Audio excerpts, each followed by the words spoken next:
Bilang isang estudyante ng Universidad ng Makati, ako si Michelle Barrientos at ang aking mga kagrupo na nasa ikatlong taon ng kursong psikolohiya ay naatasang gumawa ng dokumentaryo tungkol sa kasalukuyang problema na kinakaharap ng ating bansa, ang kahirapan.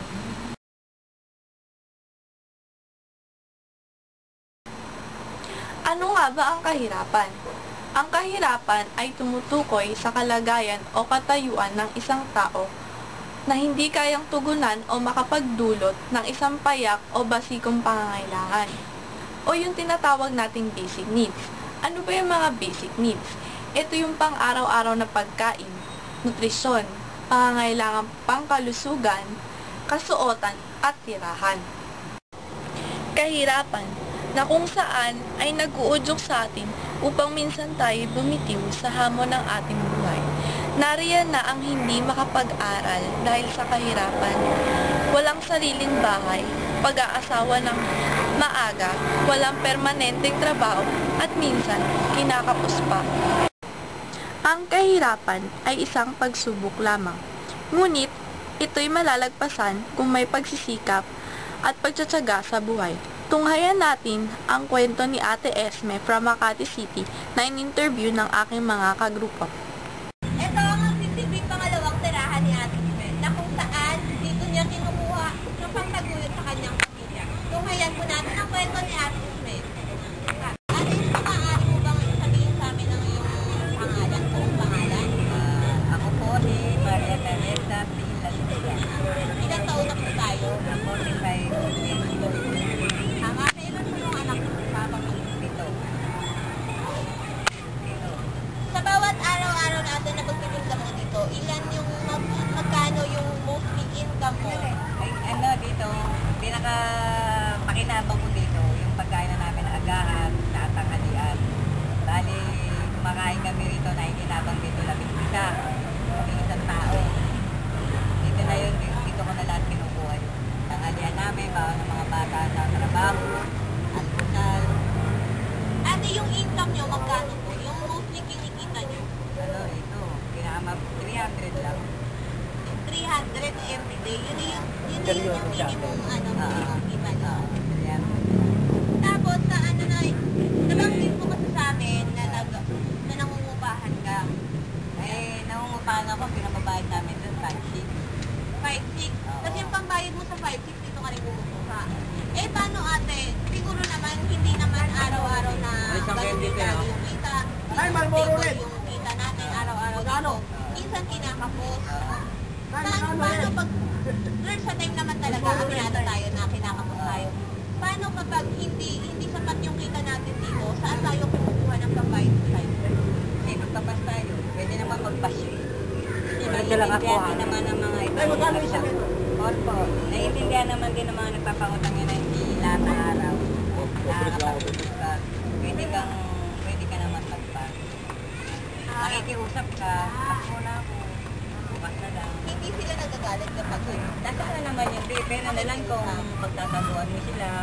Mas gusto nila yun na magsabi ka na ng totoo kaysa sa nagtatago ka sa mga utang. At least alam nila, maiintindihan ka kanila. ilan taon na po kaya ate nandito na dito? Ito. 7 taon. Sa 7 taon na yun, wala ka bang naramdaman o na pagod, na pagsasawa? Dahil, sa pagod, marami, mahirap. Pero wala kang magagawa, kailangan maghanap buhay ka. Kasi nagtrapakain ka. Anay, maliban po dito, ano pa yung Balot. iba yung pinagkukunan na? Pagkatapos ko rito, balot naman, mamaya alas 4. Saan kayo ate nagtitinda ng balot? Palengke. Dito? Oo, dito lang, sa may Sacramento. Tapos doon sa balot na yun, sa inyo yun, sarili mo yun, o nag-ano ka lang? So, ano ko yun? Nananay ko yun. Sa nanay mo? Bali, parang tulong lang ba? Tulungan siya magbukas. Tulong, para pagdating ng gabi siya naman, kunti na lang ititinda niya. Parang ano ko lang sa nanay. Kasi lahat mga binibigay ng pera doon. So, yun na lang yung padre. Para kinabang niya rin sa akin. Tinutulungan din naman niya ako rito sa umaga. Habang nagluluto ako sa umaga, siya naman ang tao dito. Tapos pag nakatapos ako magluto rito, uuwi na siya. Bibili na siya ng balon.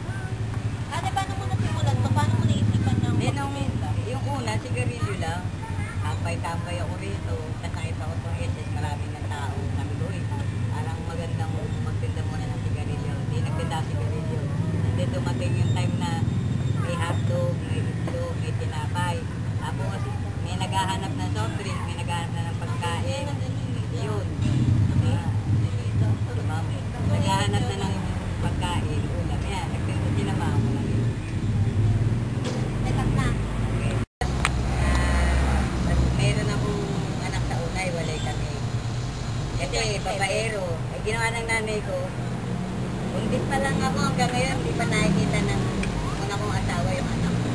27 years old yung panganay ko lalaki. Eh, minsan tinatanong sa akin na anak ko kung buhay pa yung tatay. Sinasabi ko naman sa kanya, nag-aral ka naman eh. Marunong ka naman sumakay. Tingnan mo sa balsa, pagtanong-tanong mo na lang kung nasan yung tatay mo. Emilito Lapidas ang pangalan ng tatay mo. Tanong mo na lang kung kilala nila yun. Eh, dating Tagalog naman yung tatay mo. Hindi ko na lang makikilala. Eh, hindi naman niya inaano. Hindi naman niya ako. Pwede kita makita. Eh, yung pangalawa ko, yung kargador lang dati yan sa palengke. Yung nag-iasawa ka ngayon. At tulog kami dyan. Gigising alas 4 na madaling araw. Alas 4 na madaling araw. Tapos mag-aabang kami dyan sa palengke. Nagbubuhat kami ng mga isda, gulay. Tapos ang ibibigay sa kanya, sisingilin namin yun. Alas 6 ng tanghali. May 20, may 10. Pinigita niya bali sa tanghali lang, 120. May mura pa na nabili ng mga 1989. Yung 120 nila, napagkakasya pa namin. Eh ngayon, di na mapagkakasya yung 120. Ang hirap. Ngayon, nagtatricycle kami. Ang asawa, nagtatricycle ako. Okay na yung bed. Okay, ano pa, more pa. Baka maiyak na ako rin ito, bed. Te, pagkakataon. Anong pagkakataon? Ate, kung bibigyan ka ng pagkakataon makausap ang ating mahal na mayor na o ang presidente, ano gusto mong sabihin? Wish ko lang. Gusto ko mabigyan ng trabaho yung mga anak ko. Lalo na yung panganay ko. Siyempre, lang siya eh. Hindi naman siya tapos ng college, di ba? High school graduate lang siya. Ang trabaho niya sa Central, napakabigat. Tapos ang sweldo niya, maliit lang. Gusto ko yun yung makapasok. Paano ate, paano mo masasabing maliit lang? Eh, hindi ako pinipigyan eh. Ano ba yung ano mo? Sarili lang wala. Eh, sarili lang niya. Tapos mangingi pa sa akin. Hindi ka na nga nangihingi. Mangihingi pa sa'yo. Paano? Tsaka syempre gusto ko eh. Paano siya magkaroon ng pamilya? Magkakasya ba naman yung sweldo niya doon sa gano'n? Eh, gusto ko. Tsaka gusto ko magkaroon kami ng bahay. Na kahit na hulugan. Sarili. Kasi hirap ng umuupa. Pero 10,000, kaliwat kanan ng utang. Wala pa hanggang ulo may utang ako. Hanggang mamatay ako. Ate, kanina nabanggit mo na maaga kang nag-asawa. Bilang isang magulang, ano masasabi mo o maipapayo mo sa mga kabataan ngayon? Ngayon, huwag mo na mag-aasawa. Mag-aral muna. Ano po? Isang piling. Mag-aral muna. Tumulong muna sa mga magulang nila. 4 po. Mahirap kasi kung mag-aasawa ka kagad, napakahirap ng buhay. Mag-aral muna, tumulong muna sa mga magulang, tumulong sa mga kapatid, para maganda yung kanilang future. Kasi iba yung tumutulong ka sa magulang mo, di ba? Pag tumutulong ka sa magulang mo, magaang yung swerte sa buhay mo, di ba? Kung hindi ka tutulong, walang blessing na darating sa'yo. Di ba? Ano pa, Ben?